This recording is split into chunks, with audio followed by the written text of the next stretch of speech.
संदीप देशपांडे यांच्याकडून आणखी एक व्हिडिओ ट्विट। पीडब्ल्यूडी विभागातील कर्मचारी पैसे मोजत असतानाचा व्हिडिओ आला समोर। महापालिका निवडणुकांसाठी प्रभागनिहाय अंतिम मतदार याद्या 15 डिसेंबरला प्रसिद्ध होणार, तर राज्य निवडणूक आयोगाकडून वेळापत्रकात पुन्हा बदल, निवडणुका देखील लांबणीवर जाण्याची शक्यता। महापालिका निवडणुकांमध्ये महायुती मजबूत करण्यासाठी मुख्यमंत्री आणि उपमुख्यमंत्री शिंदेंमध्ये बैठक, महायुती दलांची विशेष समन्वयक टीम तयार करणार।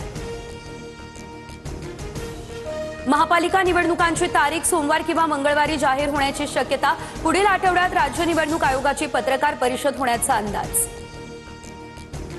संतोष देशमुख हत्या प्रकरणात धनंजय मुंडे यांना सह आरोपी करा, नाहीतर 2 महिन्यांमध्ये आंदोलन करणार। वाल्मिक कराडला जामीन मिळाल्यास महाराष्ट्रात चाकही फिरणार नाही, जरांगेंचा इशारा। मुख्यमंत्र्यांनी सभागृहात आपल्याच आमदाराला झापलं, लाडक्या बहिणींच्या विरोधात जाऊ नका अन्यथा घरी बसावं लागेल, फडणवीसांचं अभिमन्यू पवार यांना खडेबोल। पुणे मेट्रोचा विस्तार यवतपर्यंत करावा, फडणवीसांचे पायाभूत सुविधांच्या बैठकीत हे आदेश, यवतच्या विकासाला मिळणार चालना। इंडिगोच्या उड्डाणांमध्ये 10% कपात करण्याचे आदेश, केंद्रीय नागरी विमान वाहतूक मंत्री राममोहन नायडू यांचे आदेश। सुरक्षा नियमांचं नियोजन करण्यात अपयशी ठरल्यानं हजारो उड्डाणं रद्द।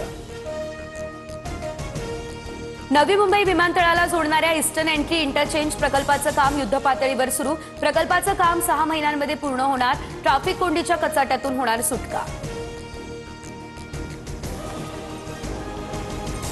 उत्तर महाराष्ट्र आणि मराठवाड्यात थंडीची लाट, धुळे आणि परभणीमध्ये तापमान हे 6 अंशांच्या खाली, पुढील 2 ते 3 दिवस राज्यात थंडीची लाट कायम राहणार। चंद्रपूरमध्ये बोगस दिव्यांग प्रमाणपत्रांचा वापर, जिल्हा परिषदेचे 10 शिक्षक आणि 2 अभियंते निलंबित।